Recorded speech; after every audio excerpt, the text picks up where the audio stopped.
dito sa probinsya, lalong-lalo na sa isla. Basta masipag ka lang, hindi ka magugutom.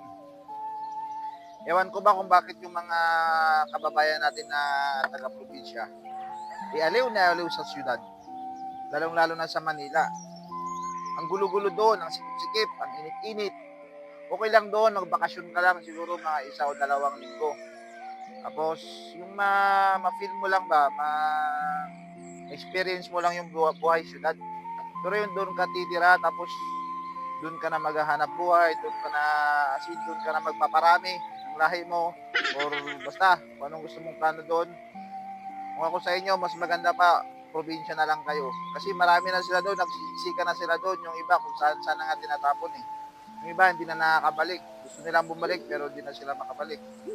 Unlike dito, pag nasa probinsya ka lang, upo-upo ka lang, kape-kape, tambay ka lang dyan sa playa, tulong-tulong ka lang maghila ng lambat, maybe magbibigay sa'yo ng isda, pang ulam, pang yosi.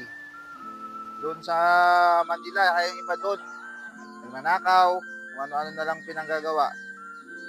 Okay lang kung siguro may goal kayo doon, may purpose kayo, mag-a-apply kayo, something big ba? Pero kung gusto nyo yung simple lang ang payak at meron namang magandang buhay dito sa probinsya, dito na lang kayo. Muna kayo aalis. O ayan, yung isda, kakadaldal ko, naubos na yung kaliskis. So yun lang, sa ating mga kababayan, mas maganda dito sa probinsya. Fresh ang hangin,